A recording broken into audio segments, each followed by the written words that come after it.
Well, accepting blame is easier said than done because most people are defensive when criticized and tend to put up a wall. However, Boaz feels this is a mistake. He promotes the book, How to Win Friends and Influence People by Dale Carnegie, and Chapter 1 of the book is entitled, Don't Criticize, Condemn, or Complain. Good morning to you, Boaz. Good to see you. Good morning, Danielle. A pleasure. Let me start off with that. Why should we not do that? Why should we not criticize, condemn, or complain? Well, Carnegie, in the book you mentioned, How to Win Friends and Influence People, which I promote all over the country. By the way, the best personal development, human relations book I've ever seen.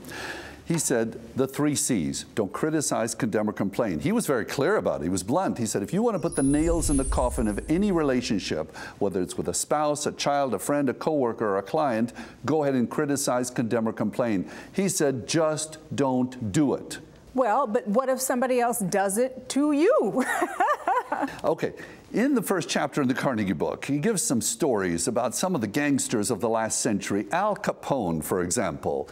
Here's a murderer, a killer, and he said, I give people the lighter side of life. He did not blame himself for anything. So the people you and I deal with every day don't blame themselves for anything. So criticizing, condemning, or complaining does absolutely no good. So he said, just don't do it. Easier said than done, my friend. The just don't do it. I understand. So how do we kind of turn that around?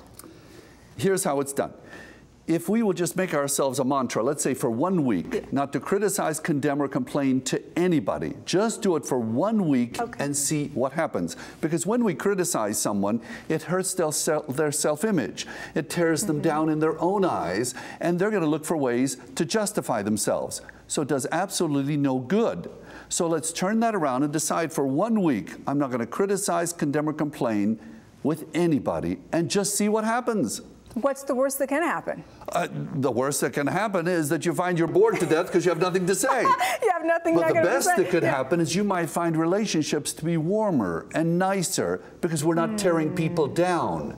I love that because, you know, that kind of speaks to what my next question is, which is why is it so important to look for the good and to find the good? Because that's the only way we're really going to get cooperation and love and create relationships is by looking for the good. Don't be like the hypochondriac. Had the words etched on his tombstone, I told you I was sick.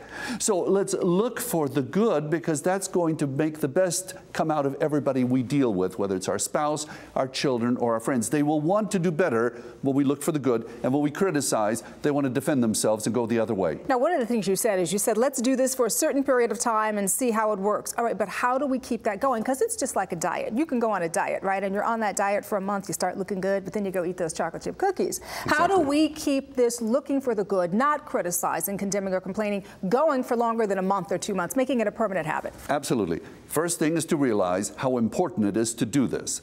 Because if your life is going great and you're criticizing, condemning, and complaining to everybody, fine, proceed ahead. But I don't find that really works because it doesn't make me feel good when someone criticizes me.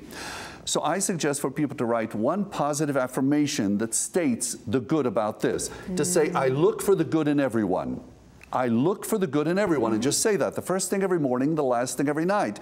And when you've done that for a week or 2 or 3, you will begin to look for more of the good and leave the other more alone. I love that because that's also one of the things that you and I talk about a lot here in these segments, which is those positive affirmations. They are so important, are they not, in terms of enriching our lives and allowing us to lead better, more productive lives ultimately? Absolutely, and it focuses on what we want to change. If we don't focus on something productive, our mind automatically focuses on something bad, and then we look to criticize others because we're not accomplishing anything. So when I criticize somebody else, it brings them down to my level. I don't have to take action. So that's why positive affirmations get us going in a good direction. My bottom line is, as Carnegie said, don't criticize, condemn, or complain. Do you know that kids do that naturally? They don't do that naturally? That kids are naturally positive? Can't we take a cue from children? You would think. Hello? Perhaps we should observe. They're having fun. They're looking for the good. And then we criticize them, and we take that out of their heart and soul. Oh, poor so I'm saying let's look for the good and let's build up instead of tearing down by criticizing condemning or complaining. Boy, once again, great advice, Boaz. Always good to see you. Thanks for being with us. A pleasure, Danielle. And for more information on our My Empowerment Coach, Boaz, simply go to our website, thebalancingact.com, and click on the Boaz link. And while you're there, you can also inquire as to how you can book Boaz for a speaking engagement. And you'll also find information on his weekly Power Notes that will inspire you and motivate you as well. So be sure and check that out.